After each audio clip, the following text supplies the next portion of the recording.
Mike. Welcome to That's For Sure podcast. I'm so glad you're here. Thank you, Carrie. It's good to see you and good to meet with you and have this time to chat. So, yeah, for sure. I was thinking this morning because we know each other, we're old friends, but it's been a while since we've seen each other. And actually, I don't know if you realize this, Mike. It has been nearly 20 years. It's been actually over 20 years since we were at Gordon-Conwell Theological Seminary together. And I found an old photo this morning. I don't know. I'm going to send it to you. Oh. I don't know if you'll remember this, but there was a day in the winter, dead of winter, in Massachusetts. We were up in South Hamilton. Yeah. On the campus of Gordon-Conwell. And I had a 1998 4Runner. That's right. Best car ever. Uh-huh. And it was during the lunch hour when I left. We were all eating food, cafeteria, lunchtime. I had to leave to go somewhere. And I went out to my car and the 4Runner could not get off the ice. And I remember thinking, oh no, I can't get out of here. It's totally stuck on some ice, not going anywhere. And I went back in the cafeteria and I just asked for help. I asked you, I think I probably asked Eric, shout out to E. And 7 of you came outside. Do you remember this? No. 7 of you came outside and literally picked up the car and moved it off of a patch of ice so that I could get out. I'm going to send the photo to you right now. Yeah. Was the best thing getting me out of there. But I was looking at the photo this morning, remembering. I'm going to send it to you right now because such a fun memory. That is a great memory. I made you guys all pose. Oh my goodness. I'd love to see who else is in that photo. Yeah. Yeah, it was so. It is wild. 20 years. Oh my gosh. It's wild. So how did you end up, what led you to seminary? How did you end up at Gordon-Conwell? Oh, it's a great question. So I came to know the Lord when I was 20 or 19 or so.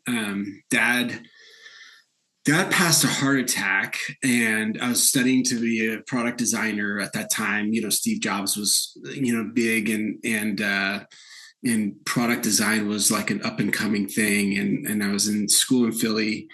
But Dad survived the heart attack, but that moment when I went to the hospital and I was looking at and seeing him, and we had gone through already a lot in Lebanon and just his life and stuff. And the moment wasn't about him and his mortality. It was actually more about well, what happens when I'm in that kind of situation? Where do I end up?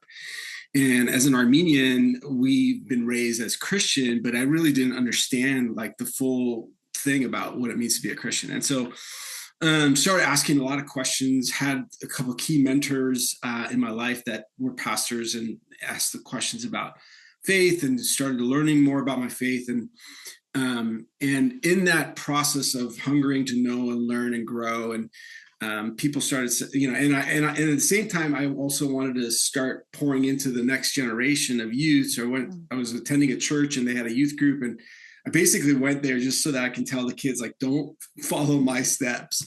And people kept on affirming hey, you should consider going into ministry full time. And I'm like, I don't want to be a minister. I don't want to be a pastor. The ideology of a pastor was picket white fence, 2.2 kids, a dog.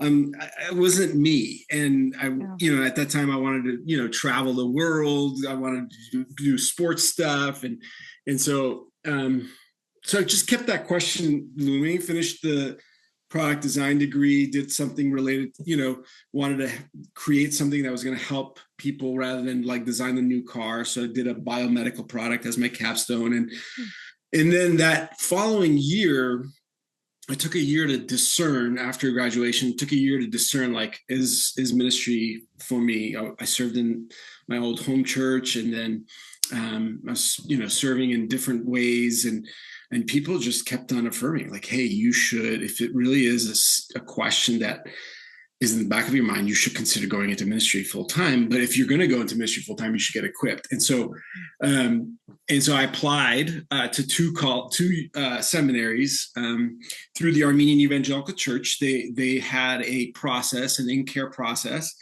You can apply and get tuition from us, in-care tuition. with the stipulation or the hopes that you're going to serve in the Armenian Evangelical Church. And so I applied to 2 schools. One was Talbot and one was Gordon-Conwell. And I remember the conversation with my mom. And Talbot was like, California's too far, because we lived in Jersey. And so, go get your degree at, in Gordon-Conwell. And so ended up there not knowing, like, to be honest, like not knowing that the requirements of what the MDiv was, like take full year of Greek, full year of Hebrew, right. All the extent of the thing, and preaching and all these different things. And I just knew that I needed to get trained for ministry. And so ended up there, and I was like, hey, if this is not good the first 2-3 weeks, I'll just leave. And so, but got there and really was just starting to feel affirmed in the things that I was learning, and meeting people like you and Eric and John. And so it just really like solidified like what God was doing the next season. So that's how I was there. Yeah. What year did you graduate? So technically 2007, but I finished like, you had a course or 2 after 2006. Right. Okay. That's right. I couldn't remember if we were the same year or not, but 2006. Yeah. I did the missiology degree, the world missions and evangelism degree. So I was just there 2 years, 2004 to 2006. So super grateful our time overlapped. Yeah. Super grateful for that. Now, you mentioned Lebanon. Could you share a little bit about growing up in Lebanon or your time there? It's a bit of a wonky story. So I was born in Saudi Arabia. And Dad was working there at Aramco, and saw a lot of his family, my mom's family, a lot of them immigrating from Lebanon and Syria to the States. And so he's like, this is maybe not the best place for the kids to stay for forever. And so we got, a 1-year visa to the U.S. Dad landed a job in North Jersey. And so we moved there, got a home, and went to, I went second grade in North Jersey. The visa kind of technically runs out, right? So you have to like physically leave the country, come back and renew it, all that.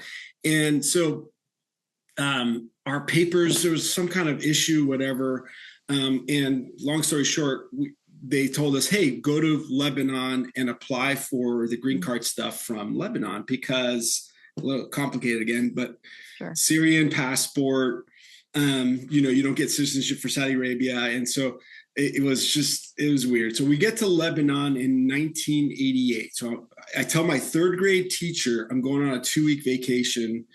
I'm going to get our papers or whatever. And ended up not coming back for 4.5 years later. Wow. So we got to Lebanon and started the paperwork. And then not midway through, 3 or 4 months into it, some war stuff happened with Syria. And then after Syria, it was civil war for a couple of years and stuff. And so we finally got our papers processed and sponsored, and then back into the country in 92. So I walked into it was a small town. So the kids had just kind of grown up into the middle of 7th grade. And I remember one kid said during lunch, like, hey man, you went on vacation and we thought you died in the war. And just because it was such a small town, everybody knew the story. Right. And so it was just wild, because I left knowing no Armenian, I knew a little bit or Arabic.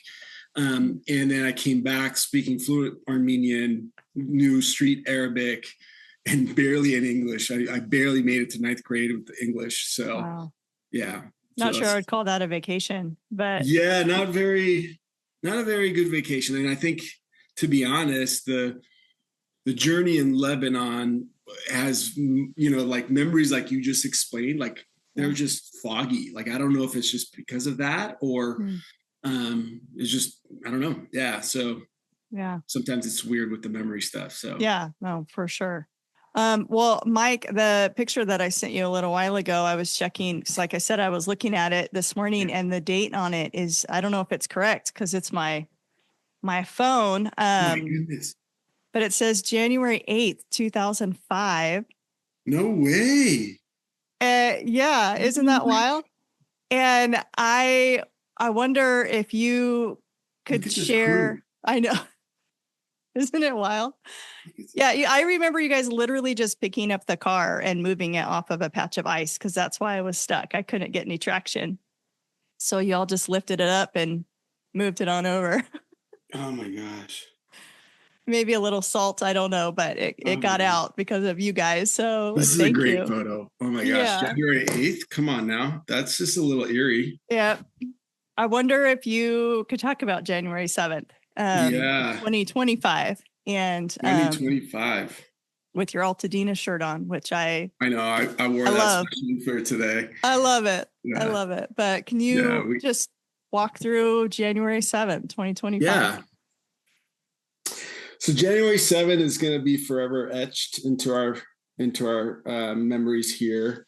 So it started at 5:30 in the morning. I received an email from my work that I was one of 15 people that got laid off, and due to restructuring and things like that. And what I was doing for work was I was an account executive helping nonprofits, rescue missions with their marketing and fundraising. And it's just basically client facing, navigating just their different campaigns and helping them do the good work that they do in the different rescue missions that our company oversaw. And so just really just blown away, in the morning, woke Tamar up, startled her out of bed at that time, and just thought it was like a scam, and was messaging my boss at the same time, like, hey, this blah, blah, blah.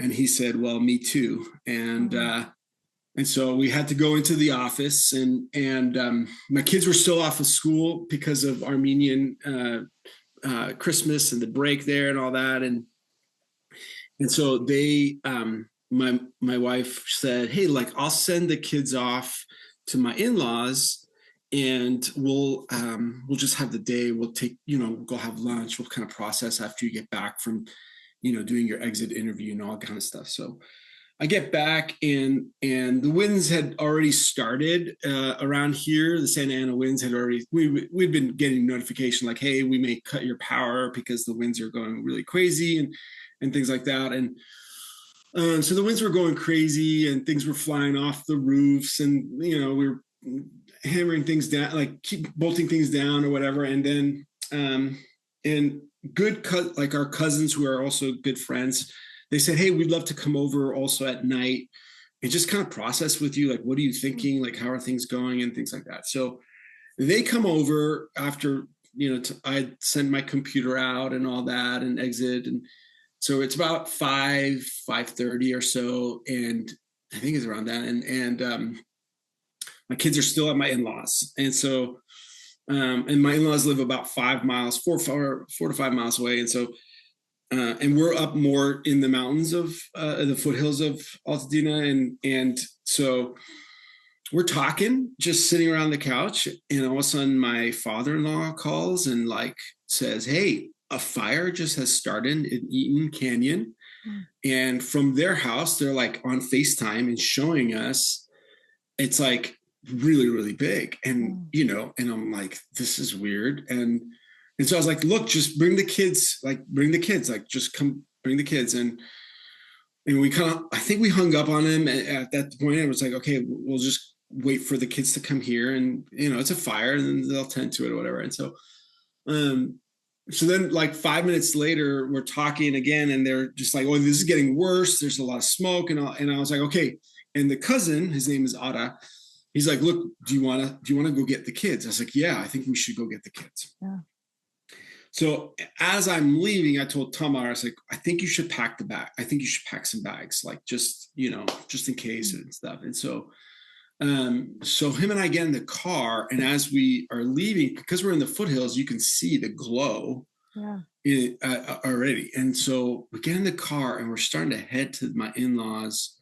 It took like 20 minutes maybe, but like, it was just absolute pandemonium of just people like rushing to their cars with their bags, cops, fire, ambulances, just sounds everywhere. We get to an intersection. I do have a picture. It's like blaze. Like, it's far away, but I'm like, that's massive, and the winds is not helping.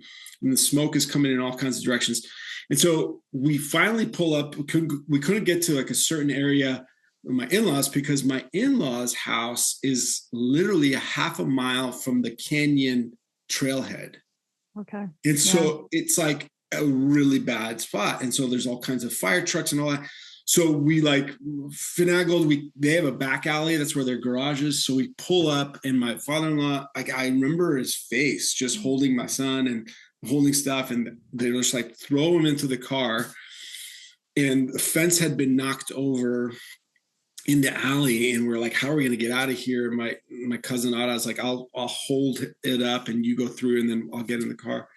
And so I'm driving, we get the kids. I was telling my in-laws, I'm like, you need to get out of here, like pack a bag, get out. And so we get in the car, and then we start heading back to the house. And we just, again, the main streets were just crazy. We're looking at maps, trying to figure it out. At the same time, Ada's talking to my kids, like trying to calm them down, and everything's going to be okay. And the GoFundMe page, he does a really good job of like describing the whole story. And it's just, reading it was just like, he took like 2 days just to write it. It was just very well written. And so we get back to the house, and at that point, Tamar was, had some stuff, and she's like, you need to get your stuff.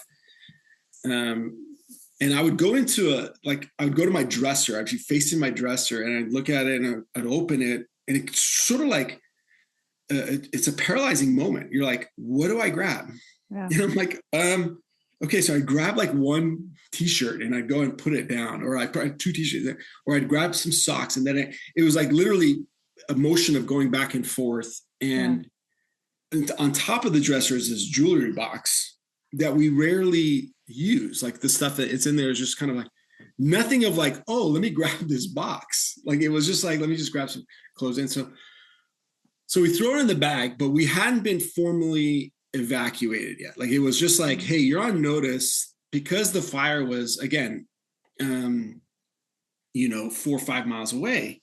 But if you got up on the roof line, on the roof, you could actually see, and but you could see all this orange glow from facing east, when we were facing east. And so like, okay, we'll just pack our stuff or pack our bag. And so I grabbed some important documents, and then grabbed like the computers and things like that. And Ada helped our kids like go grab like an important toy or something like that or whatever. Yeah. And that was it. And so we put it in the car, and he's like, hey, why don't we go to my house? It's not formally been evacuated, and we could just like get our heads together. And my in-laws by then had, also evacuated. It kind of like figured out to go somewhere else that wasn't so smoke impacted. And so good. We're kind of keeping in touch, and we're like, well, should we try to figure out a hotel? Because we have a little dog, they have a big dog. And so we need to figure something out. And we're at his house now, and trying to figure things out, and looking here and there, looking at where the fire is moving and things like that. So this is the evening, like around 8, 9. And at that point, at some point, just Tamar looked at me like, look, we booked a hotel in downtown LA, the Westin Bonaventure. It's actually in a lot of movies. And so, and hey, it takes dogs, and we're going there. I'm like, okay. We get there.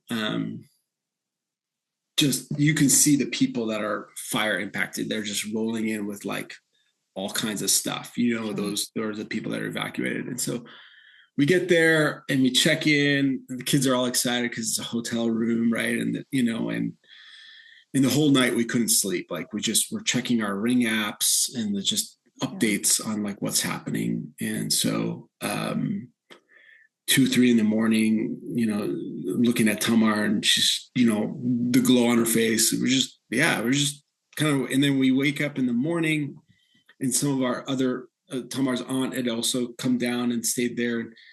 And her husband had gone home at 6 or 7, had found out that his garage was on fire. And his garage, he's a contractor. And so his garage was filled with all his tools. And so it was on fire, and the truck is on fire that's next to one of the work trucks. And he's gone to help and like make sure that, because there's nobody tending to it. So he's there like trying to put it out. Wow. And so then I was like, oh, maybe I should go and check the house because we hadn't heard anything yet. And not oddly, but I think it's just God's grace that my in-laws' house, we found out in the morning that's like nothing had happened to it. Wow. So, and they had left with nothing. Like they just walked out into the car. And so I said, hey, look, I'll go get some stuff from your house and I'll go check on our house. And then I'll help Uncle with his stuff. And my sister-in-law was like, I'll come with you and stuff. And so, it's like, I think it's about like 9 or so in the morning or 10 in the morning. We head towards the house and I couldn't get there. Like I take a certain road. It was, fire. I get to another certain road, telephone poles on fire, house on fire, smoke everywhere, electrical lines down. I'm like, this is just not smart. We're having trouble breathing in the car. So I was like, we're not, and I come down this one road. I mean, war scenes in Lebanon were easier to navigate, than this. And so I was like, we can't get there. I turned to her, I was like, we can't get there. There's no way. I was like, we'll have to just wait and see what's what. And so, and it was very sporadic. Like we barely saw anybody, we saw maybe 1 or 2 fire trucks in that area. But you could tell like the area was burning because it was just black smoke everywhere. Wow. And so as soon as we came down from that area and tried to head to my in-laws, because my in-laws, their house is intact, but it's obviously full. It smells really bad. We grabbed some stuff, packed into the bags, and then we headed to the uncle's house. And we're just helping him put grab a hose because it had already burned, but we wanted to make sure the house wasn't gonna, and again, no firemen there. And I'm using the neighbor's garden hose. He's hitting it from someone else. The other cousin's hitting it from the other end. And so, and it's there. It was there when I got a text from the neighbor that confirmed that our houses were gone. And not only our houses, but our whole block was gone. Not only our whole block was gone, but the whole city was gone. And I was like, what? And I just, at that point, I just fell to the curb and just started weeping in front of everybody. And, FaceTime my mom, FaceTime, a mentor of mine, and then had to start triaging. So, that whole morning you were thinking your house was probably fine. You just couldn't get to it. The whole morning. Yeah. We had heard that some houses were impacted. Like we heard so-and-so lost their house. We're like, oh my gosh, so-and-so lost their house. And then we heard, I don't remember when I heard that the kids' school was gone too. But then the kids' school was gone too. And it was like, then we find out like so-and-so's house is gone. So, like you're putting faces to houses and you're like, oh my gosh, they're going to. And so,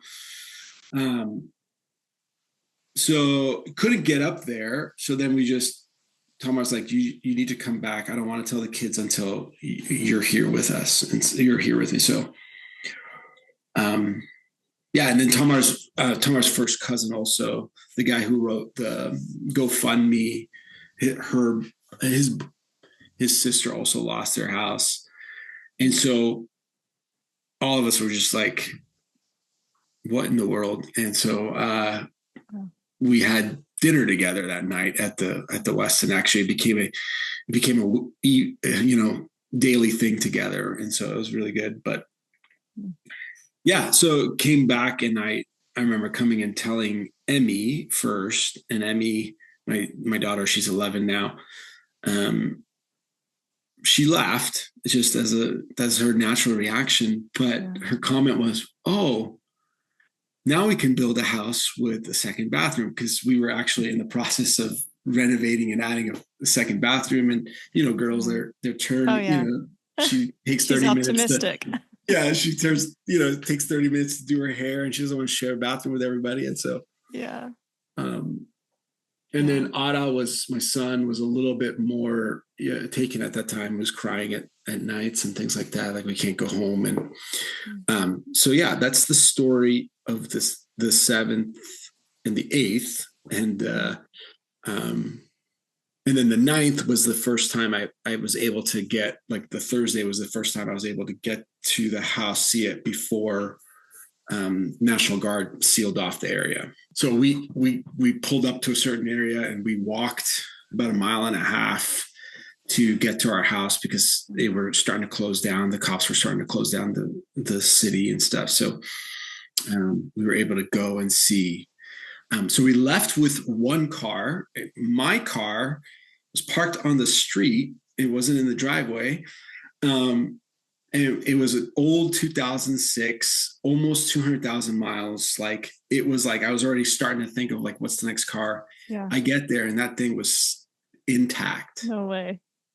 Intact. Wow. And I literally thought, like, let's burn this sucker right here, right now, because I'm like, I can't believe this thing survived, And so, I mean, the paint had been faded, like oxidizing. It was like chipping away, and it was like, we would say a prayer every time we got in the car. Yeah. All right. I mean, like, literally, the insurance lady, when I submitted photos, she's like, "Sir, is the paint fading from the fire damage, or is that from?" And I was like, "No, unfortunately, that's from before." That's great. How wild.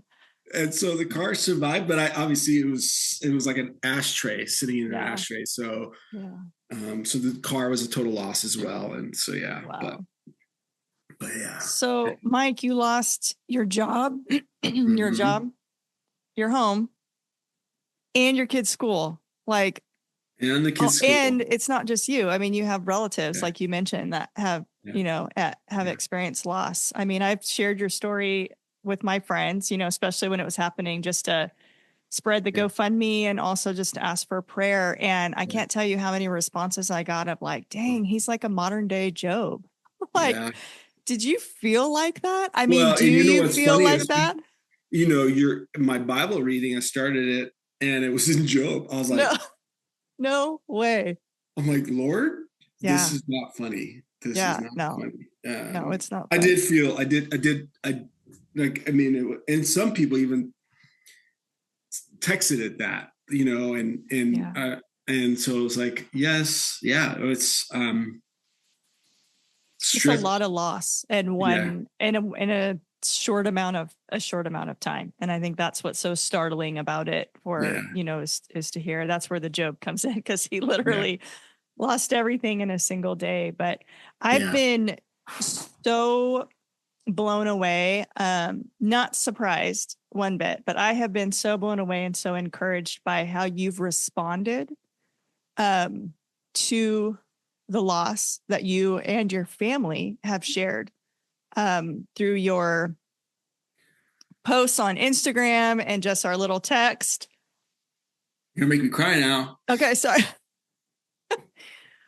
Well, you've experienced so much, Mike, and I think the clarity that you have shown in your posts and in just our texts back and forth, the things that you have said, the clarity that you seem to have in this moment of just deep grief and deep loss is so refreshing. Here it goes. Waterworks are starting with me too. Yeah. It's so refreshing because it is, there's no other truth that we could go to in times like this than to go to God and the truth of his word. And you've done such a phenomenal job of just pouring out your heart and the truths that you know from scripture and putting those in front of people to say, no, this stuff is real. I'm living it right now. This is real. And I've been blown away by that from you. You've pastored me through it from afar. The past 5 months or so. And what has that been like for you? I mean, you're in Job, you're reading God's word every day, and you're going through this. Like, what has that done with your relationship with God? Yeah, I mean, I don't remember when it was, but my mentor, Taylor, he at some point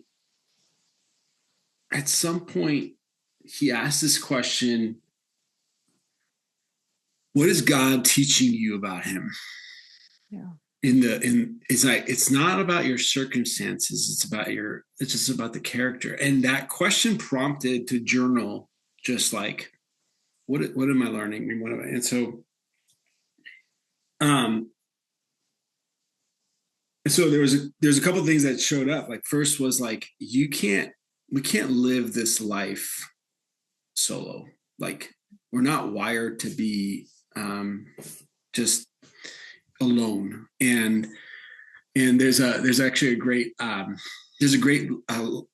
title for a episode of a show called Lost.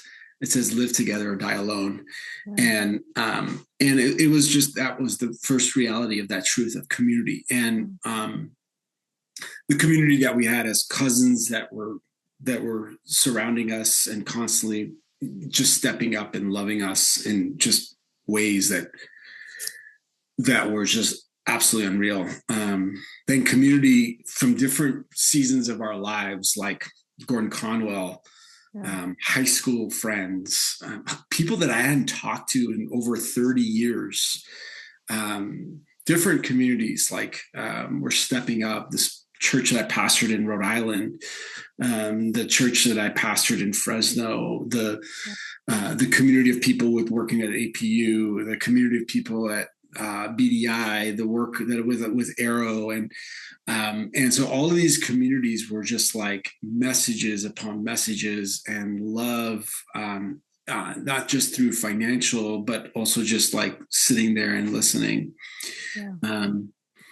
It got a bit overwhelming to a while. It's like, because the question kept up, what can I do? And I was like, I can't answer that question. I don't know how to answer that question. I got tired of answering the question because it was like, well, what can you do? I mean, I need a new car, I need a new house, I need a new underwear, I need new socks, I need new, like, all of it, and so I need a new place to live, and so, but the community was one. The second one that it took me a while to process through and get this to say this out loud. So the fire happened on a Tuesday. That Wednesday, I was scheduled to speak at a young adults group at the church, and I was getting ready to do Philippians 3:7-16. It's the section where I consider all things to be rubbish if I may gain Christ, right? And I was like, what? Like, okay, everything is rubble now, so that I may gain Christ. Like we all say, hey, I want to follow Jesus. Like, I'm in. Like, I love what he does for me on the cross. I can't wait for the resurrection. Heaven is going to be amazing. All these kinds of things. But then if it says like, hey, but you're going to lose this, do you still want to sign up? Like everything will be gone. Everything you're still going to follow. Right? And so it took a really long time to really say it out loud. So if God says, I'm going to take away your job, I'm going to take away, or I'm going to allow for these things to happen, so that you may gain Christ more. Yes and amen. Yeah. That's a win. That's a hard win. There's no other way. And so that was a huge and it's constant too, still now, like the reality of like, I don't have full-time employment right now. And so still searching that out, but so it's yes and amen. But at the underlying thing of all, there's a couple things that are underlying foundational, and you alluded to it, like the truth from scripture, but the ultimate truth is the hope. Like, if I didn't have the hope of the resurrection, or the hope that we get, this isn't the end. I mean, I'd be like, see ya, I'm done. Like, there's nothing else. Like, what else is there to live for? Right. But like, there's a reality that is a truth that is certain, that we get to live forever. with Jesus. And this is just all a mist of what will, what we get to enjoy. So, okay. So there might be somebody listening, Mike, who maybe their house hasn't burned down, or, maybe they aren't walking the same road that you're walking, but they are experiencing some type of deep loss, or experiencing grief. I mean, what encouragement do you have for that person? Yeah. The, number one, you need someone in your corner. And if what that community looks like, if it's your spouse, if it's your local pastor, if it's a local study group, Bible study group, or friends that are walking alongside you that love you beyond what they see, right? Like, and will love you without judgment, without filter. And so you got to have that. Obviously, the one consistency was waking up every morning and trying to, which is life, but every morning was just reading some scripture. And one of the Psalms, I don't know why it became a repeat, but it became a repeat, was Psalm 145. I just kept on reading Psalm 145. And if you've ever read it, it's all about ascribing all how amazing God is. Like, he's gracious, he's good, he's faithful, he's just, and he's righteous. And I'm like, and so it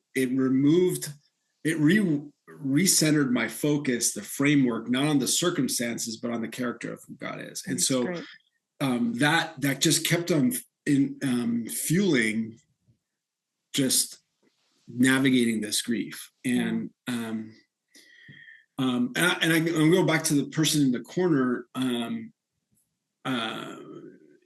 Shout out to my mentor if he listens to this, Taylor. Like, he in the beginning would just be like, okay, triage, next 2 hours, next 4 hours, next 12 hours, next, he would consistently follow up. And that's what I mean by like someone who's just helping you, like, not only navigate your personal decisions, life decisions, or whatever, but also just, okay, like, what are you hearing? He asked me that question, like, what are you sensing with, like, God's teaching you about him? And so there's that. There's scripture. There's obviously, I haven't pulled the trigger on this yet, just still trying to figure what it's like, but definitely needs some kind of space to talk to someone who's professionally wired to navigate grief therapy. And so I need to set that up, because grief is bleh. It just shows up in ways that you're like,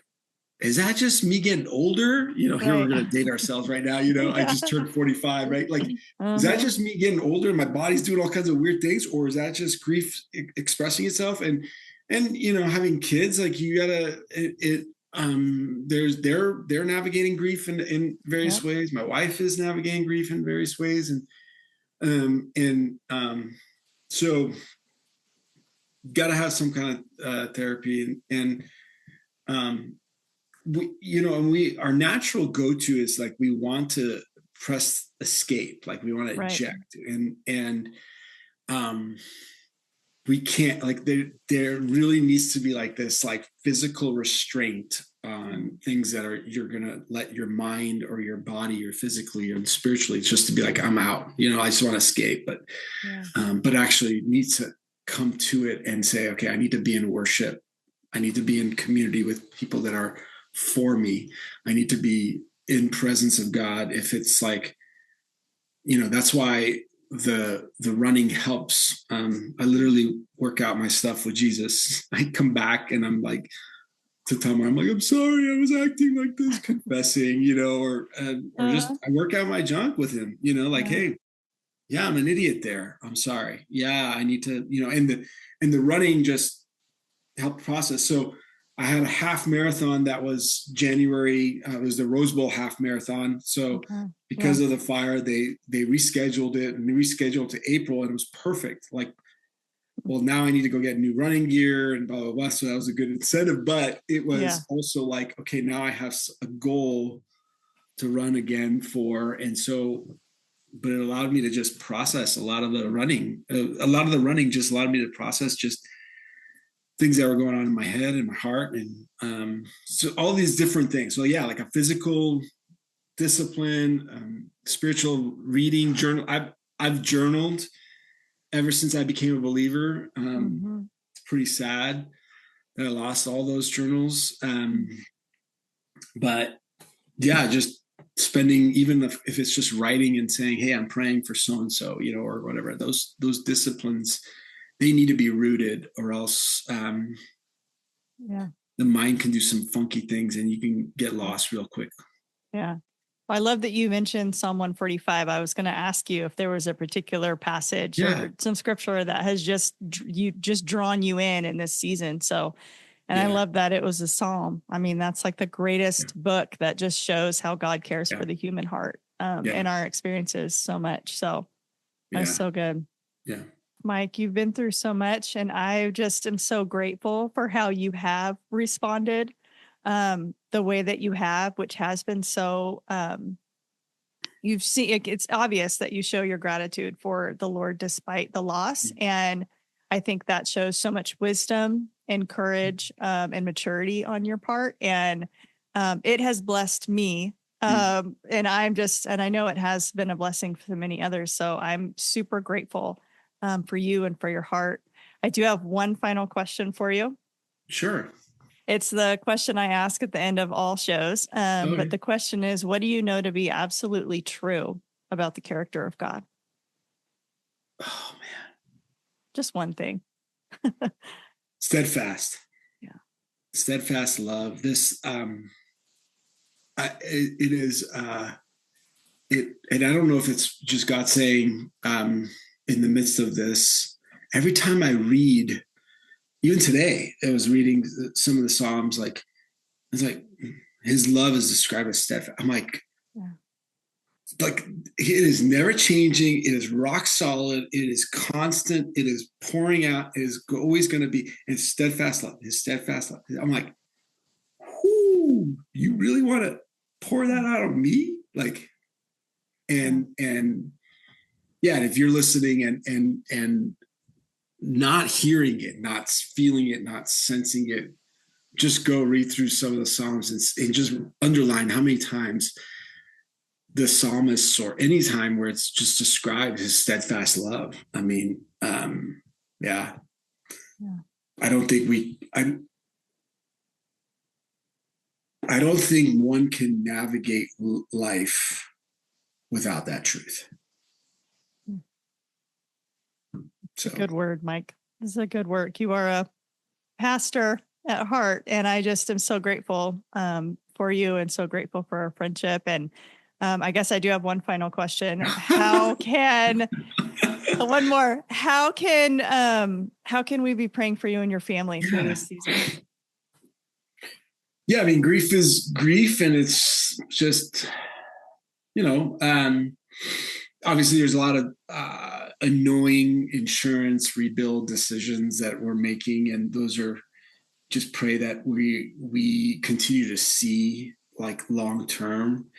I'm a problem solver, and I want solutions to be done, like, right now. And it's just such a constant reminder, like, you're not in it for a sprint, brother. You're in it for a long Ironman, marathon distance race here. So pray for just pray for that we, obviously persevere through this and all the things. I know that God's got some amazing things for us with hopefully with the house. Like, we're praying, truth be told, like, we really want a space that is going to allow us to pour into other people. And so the house is being designed in a way that allows us to have people over, and Armenians, Middle Eastern culture, we'd love to open up, our homes and have a table set and stuff. So we want that space to be that. And I want my kids to see that this is what defines us, and one of the aspects of defining us. Well, you won't remember this because it was your wedding day, but I was at your wedding reception, and you had a candy bar. And do you remember these memories? I was there, and there was I have never seen so much candy in my life. It was like being in a candy store. It was so fun. But there was this little old lady at the table I was at, a little old Armenian lady, and she just sat there and spoke to me in Armenian like the whole time.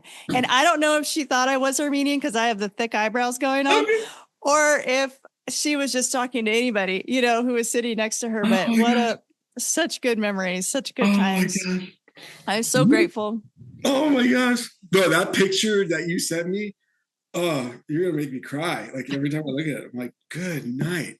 Yeah, those were some good times. And what a gift to have been able to maintain a friendship with you the last 20 years. And thank you so much, Mike, for doing this. You're well loved. And I'm just super grateful for you. So thanks for doing this. Thank you for the invitation. And honestly, thank you. Really, really thank you for being like in the corner, reaching out, sending resources to me and thinking of me and praying for our family and stuff. So really appreciate it.